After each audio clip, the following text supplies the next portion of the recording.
Muy buenos días, muy buenos días a todos. Disculpen nuevamente por la demora. Damos inicio hoy nuevamente a los martes de cuidado intensivo a nombre del programa de posgrado de Medicina Crítica y Cuidado Intensivo de la Facultad de Medicina de la Universidad de Cartagena.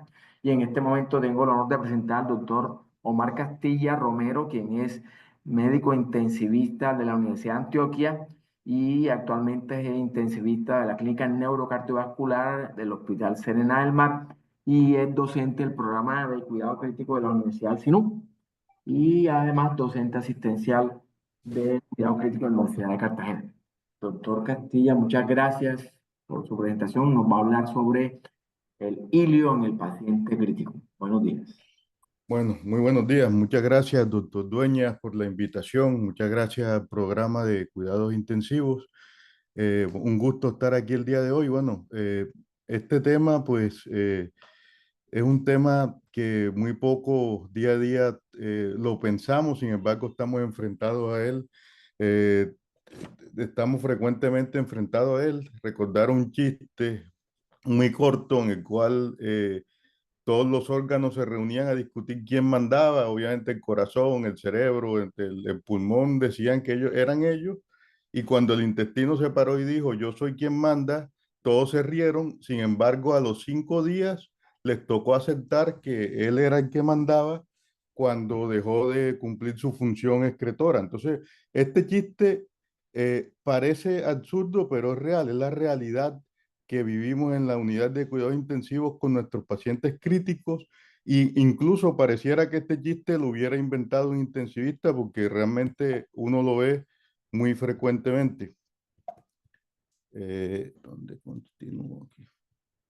Bueno, entonces entre el 50 y 80% de los pacientes que están en estado crítico pueden presentar un hilio o constipación durante su estancia, y esto se ha visto que se asocia a mayor riesgo de infecciones, mayor tiempo de ventilación mecánica, mayor estancia hospitalaria y un mayor riesgo de muerte en los pacientes, constituyéndose en una barrera para la nutrición óptima que ya sabemos que se asocia a mejores desenlaces en los pacientes cuando esto se logra, y lamentablemente no está incluido como un marcador de disfunción multiorgánica. Ojalá esto a futuro se reconsidere, ya veremos por qué.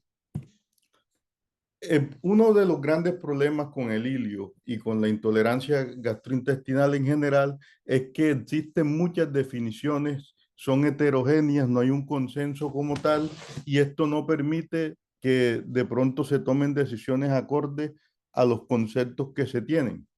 Sin embargo, yo quiero traer dos definiciones que considero muy importantes. Una es la de hilio, que consiste en la ausencia de la capacidad propulsora del intestino debido al mal funcionamiento del peristaltismo, y otro es la constipación, que en esta existen muchas definiciones, pero nos vamos a quedar con esta. Ausencia de deposiciones por 3 o más días con necesidad de un tratamiento, y que además cumpla con una de las tres siguientes condiciones: que haya una confirmación radiológica de hilio, una distensión abdominal o necesidad de descompresión gástrica. ¿Por qué 3 días y no 6 o 9 como a veces uno encuentra?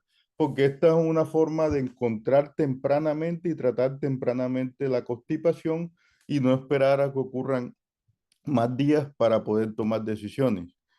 En cuanto a su fisiopatología, pues decir que aquí confluyen una serie de factores neurohumorales, hormonales, endocrinos, hidroelectrolíticos, entre otros, que llevan a una alteración en la absorción, una alteración en la homeostasis de los ácidos biliares y de otras sustancias a nivel del tubo digestivo, que si progresan pueden terminar generando un estado de malnutrición en el paciente y de mala absorción. Además de esto, pues se va a ver alterada la motilidad gastrointestinal por todos estos factores neurohormonales y endocrinos, alteración de las neurohormonas y aumento de la presión intraabdominal. Esto va a llevar a gastroparesia, alteración en la movilidad del intestino y a intolerancia en la nutrición, lo cual puede terminar, si sigue progresando, en un síndrome de Ogilvy, y si progresa aún más, incluso en una perforación del tracto gastrointestinal. Esta disminución en la movilidad va a producir un aumento, puede llegar a producir un aumento en la presión intraabdominal, la cual en últimas puede producir un síndrome compartimental abdominal, algo supremamente grave, que puede llevar incluso a mayor riesgo de muerte en los pacientes. Por otro lado, todos estos cambios, todas estas alteraciones y el estado crítico del paciente va a llevar a cambios en la microbiota, va a alterar la perfusión mesentérica, eh, y va a alterar la integridad de la mucosa, produciendo además una alteración en la respuesta inmune.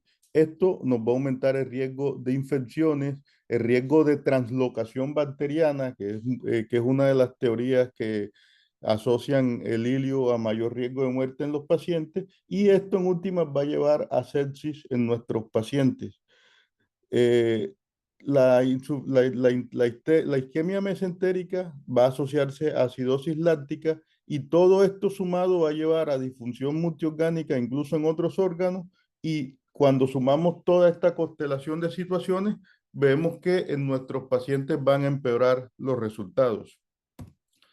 Esta gráfica que vemos aquí, que parece la representación gráfica del chiste que conté al comienzo, pero no lo es, en realidad es una interacción. Podemos ver la interacción que tiene el intestino con los demás órganos, con el cerebro, el pulmón, el corazón, cómo de ida y de vuelta estos influyen en la función del intestino, pero también el intestino de una u otra manera afecta su adecuada función. Permitiendo que funcione bien cuando está bien, pero también alterando su adecuado funcionamiento cuando no lo está. Un ejemplo, un hilio puede llevar a hipertensión intraabdominal, y este puede llevar a alteración en la función renal.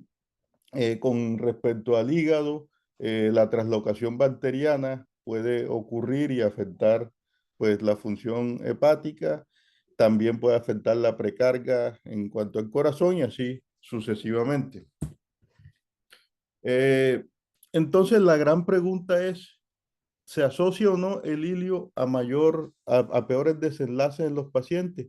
Y este estudio del año 2006 sugiere que cuando los pacientes tienen más tiempo en hacer deposiciones, esto se asocia a mayor riesgo o a mayor tiempo de estancia hospitalaria, mayor tiempo de ventilación mecánica, mayor uso de vasoactivos. También estos pacientes tienen mayor cantidad de morfina y tienen unos sofas mucho más elevados. Si nos damos cuenta, en esta gráfica podemos ver que al sexto día, al quinto día, solamente el 50% de los pacientes habían hecho deposiciones, habiendo hecho defecación, deposiciones, la gran mayoría a los 12 días.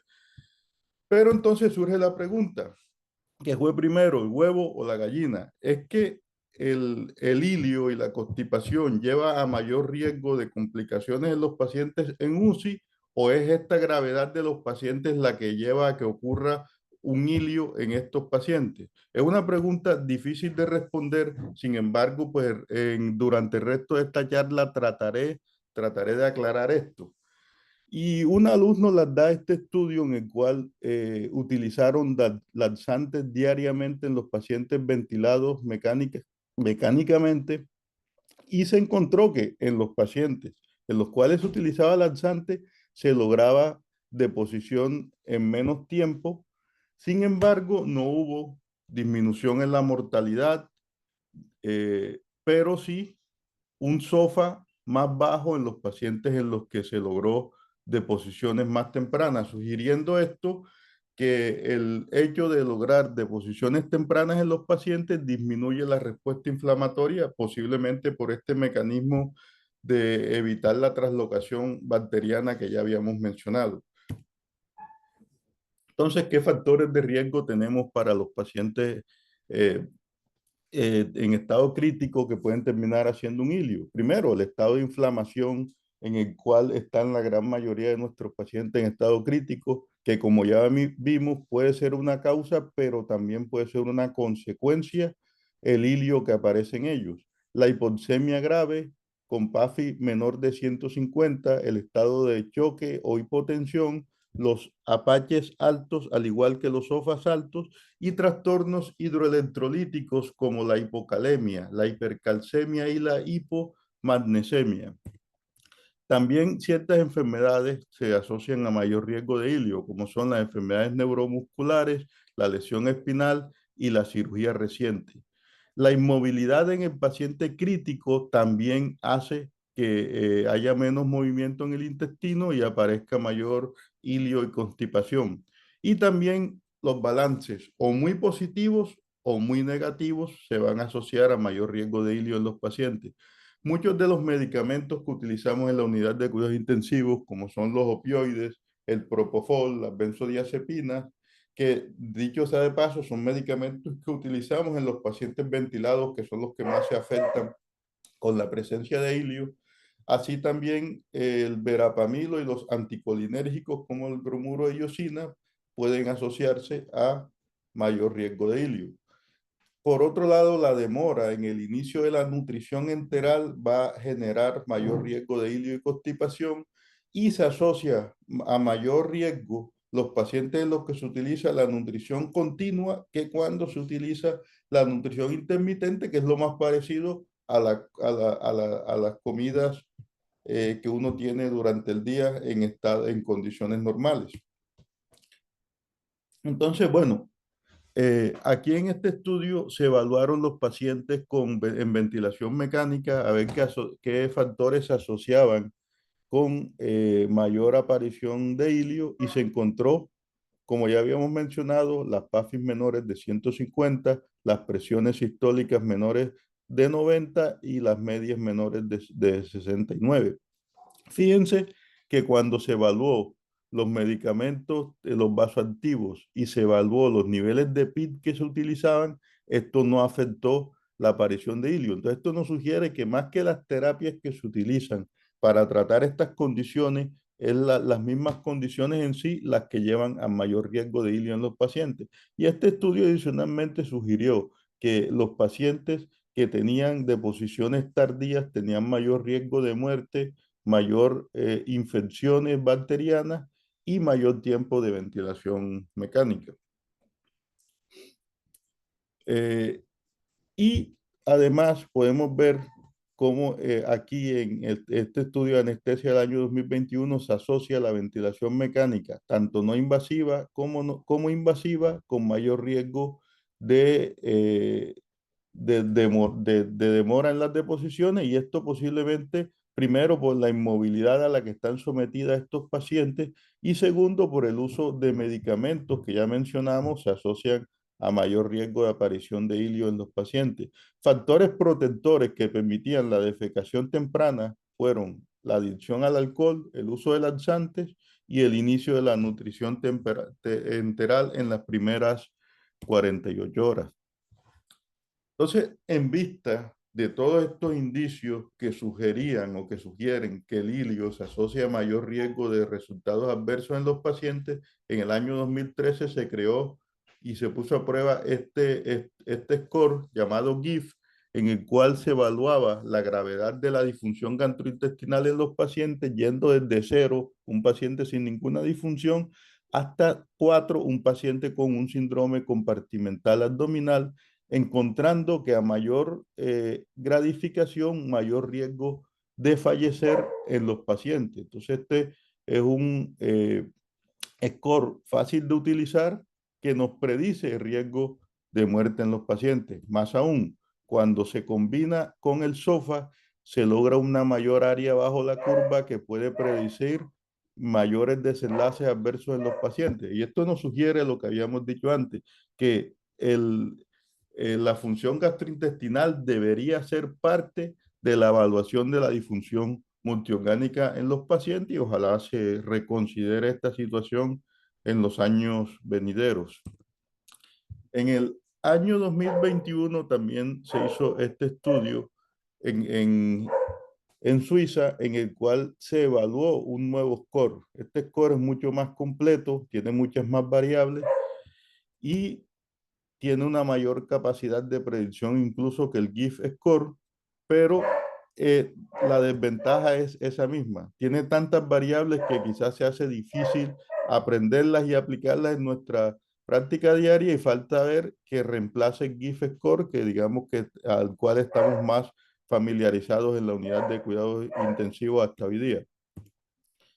Entonces, en cuanto a la prevención, tenemos que la fluidoterapia guiada por meta, o sea, lograr una óptima hidratación de nuestros pacientes sin llevarlos ni a demasiado balance positivo que produzca edema de la pared intestinal o, por el contrario, llevarlos a hipoperfusión que no permite una adecuada flujo de sangre mesentérico, van a asociarse a mayor riesgo de hilio y de constipación en los pacientes.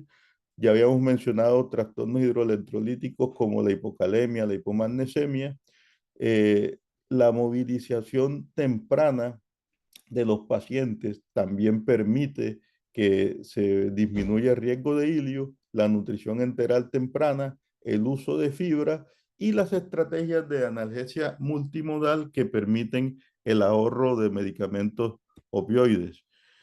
En cuanto a los opioides, una estrategia que se utiliza mucho en medicina paliativa es el uso de la metilnaltrexona para prevenir los efectos adversos. En este escenario se ha visto que es muy útil y por eso se puso a prueba en los pacientes en cuidados intensivos en el Motion Trial. Sin embargo, aquí no se demostró que tuviera utilidad, que disminuyera los días de constipación o el uso del Alzate en los pacientes. Por tanto, hasta la fecha no hay una evidencia de utilizar este medicamento como primera línea para el manejo de la constipación en los pacientes que están utilizando opioides. Bueno, pero entonces me voy a detener aquí en el residuo gástrico. Yo creo que, bueno, hace muchos años se utilizaba, luego se dejó de utilizar y se consideró que solamente, si se medía solamente, se tuviera en cuenta este residuo que es mayor a 500 mililitros. Esto porque se constituye en una barrera para lograr una adecuada nutrición y un adecuado llegar a las metas de nutrición en los pacientes. Ya sabemos que esto claramente se asocia a mejores desenlaces en los pacientes, por lo tanto se debe evitar las interrupciones en la nutrición, en las metas de nutrición de los pacientes. Por este motivo se dejó de utilizar el residuo gástrico, pero no por eso ha dejado de haber controversia con este. Podemos ver aquí, este es un análisis post-hoc del estudio Target en el cual se evaluó el uso de dietas hipercalóricas versus dietas normocalóricas y se encontró que los pacientes que tenían volúmenes residuales mayores a 250 mililitros se asociaban con mayor constipación, mayor incidencia de diarrea, mayor número de cultivos positivos, mayor requerimiento de vasopresores, de antibióticos, mayor riesgo de muerte, entre otros. Pero volvemos a lo mismo. ¿Esto es una causa de estos desenlaces adversos o es el mismo estado crítico del paciente que lleva estos desenlaces el que también produce mayor intolerancia gastrointestinal? Y cuando nos vamos a este metaanálisis, podemos ver que realmente la medición del residuo gástrico no se asocia a disminución ni en la mortalidad ni en el riesgo de neumonía en los pacientes. Entonces, podemos decir que hasta la fecha no hay necesidad ni evidencia de que haya un beneficio de la medición de residuo gástrico en los pacientes de manera rutinaria, como hasta ahora se viene haciendo. Entonces, ya hablando de medidas generales, pues podemos resumirlo con base a lo que hemos dicho: mantener un adecuado equilibrio ácido básico y electrolítico en los pacientes, mantener una adecuada nutrición con una fórmula, ojalá idealmente con ácidos grasos de cadena media, un adecuado control del dolor con analgesia multimodal que permita el ahorro de opioides, una alimentación inicialmente por vía gástrica, no es necesario una vía yayunar. Esto, entre otras cosas, va a producir que demoremos en el inicio de la nutrición y ya sabemos que el beneficio está en la nutrición enteral temprana, el control adecuado de glucosa y en medidas más específicas el uso de ciertos medicamentos como la eritromicina, la metoclopramida, el uso de antibióticos cuando sea necesario de acuerdo al contexto del paciente, el uso de sonda nasogástrica para descompresión gástrica cuando haya ilio, la adecuada resucitación, no llevando ni a hipervolemia en el paciente, pero tampoco a hipovolemia, y el inicio temprano de la nutrición enteral.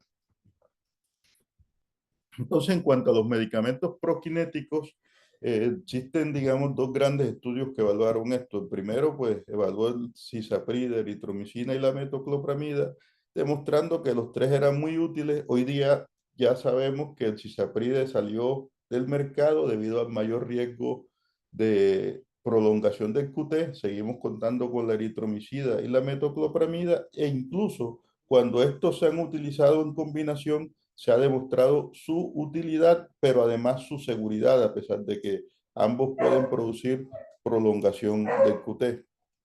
En casos en los cuales con uno de los dos medicamentos no logremos mejorar el hilio, podría incluso combinarse estas dos medicaciones. En este estudio se intentó o se comparó la metoclopramida con el ulimorelin, encontrándose que no había diferencia, era igual de efectivo, incluso en algunos escenarios. Fue mejor la metoclopramida que el urimolerín a la hora de prevenir el hilio y la intolerancia gástrica en los pacientes, no encontrándose diferencias en la incidencia de neumonía en la UCI relacionadas con el residuo gástrico, como podemos ver aquí, pero sí con la presencia de pepsina en el aspirado gástrico eh, de los pacientes. Este estudio que nos muestra que contamos con un medicamento que es económico, que es accesible y que sigue siendo muy útil, entonces no despreciemos la utilidad de la metoclopramida y perdamos el miedo de utilizarla, que son mucho más sus beneficios que los riesgos en cuanto a los efectos adversos que este puede producir. Y cuando vemos la relación entre los vómitos y podemos ver aquí en este análisis cómo se relacionan los vómitos y la intolerancia digestiva gástrica con el mayor riesgo de neumonía, y esto a su vez se asocia con mayor riesgo de mortalidad. Este metaanálisis evalúa la eficacia de los medicamentos prokinéticos, demostrando que es útil en la intolerancia gastrointestinal, es útil en la disminución del volumen residual gástrico, pero no hay una disminución, a pesar de esto, en la incidencia de neumonía en los pacientes en los que se utiliza. Tampoco en este otro metaanálisis se pudo demostrar que disminuya la estancia hospitalaria, aunque por poco lo logra. Fíjense que logra cruzar el cero en la gráfica. Y hablando de constipación, estos pues van a depender de muchos factores. Ya dijimos que la terapia guiada por metas y el ahorro de opioides pueden disminuir la aparición de constipación. También cuando logramos la movilización temprana de los pacientes, que por suerte cada vez es más frecuente que tengamos en nuestras unidades una movilización temprana de esto permite un menor riesgo de constipación. Y en cuanto a los tratamientos farmacológicos con los que contamos, que son una gran cantidad, pero me voy a quedar con la lactulosa, el manitol, el sorbitol y la neostimina. Cuando se ha comparado la lactulosa con polietilenglicol, se ha visto que son igual de eficaces en promover las deposiciones tempranas, siendo el polietilenglicol más útil para prevenir la aparición de pseudoobstrucción intestinal, pero habiendo estancia hospitalaria más corta con la lactulosa y lográndose menor hilio con el polietilenglicol cuando el paciente viene recibiendo morfina. Por último, aquí se encontró que la deposición temprana de los pacientes permitió una estancia hospitalaria mucho más corta. Cuando el paciente, a pesar de todas estas medidas, progresa a una pseudoobstrucción intestinal, tenemos la neostigmina, la cual pues es útil En este estudio se comparó el uso de bolus versus infusión, encontrándose mayor utilidad en la infusión, pero mayor riesgo de bradicardia con esta, aunque esto no se asoció con mayor riesgo de muerte. Esto demuestra que es un medicamento útil en este escenario en particular cuando ocurre pseudo obstrucción colónica.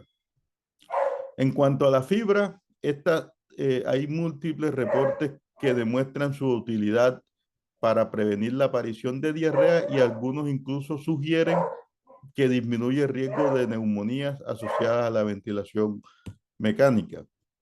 Por último, mostrar cómo en el año 2003 eran muy pocos los intensivistas y las unidades de cuidados intensivos que tenían en cuenta, que pensaban en el ilio, que tenían tratamientos específicos o esquemas para la prevención y el tratamiento del ilio.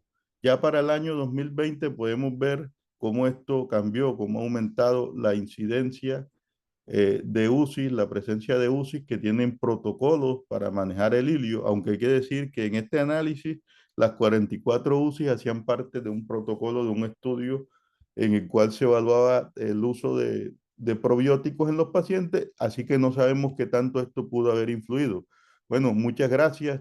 Espero pues haya sido de su agrado y ante todo pues recordar el intestino. A veces nos olvidamos de él, es un órgano que está ahí actuando en el paciente crítico de manera silenciosa, a veces no tanto, pero no olvidarnos de él y siempre tener en cuenta cómo está su función, porque de una u otra manera va a afectar el desenlace de nuestros pacientes.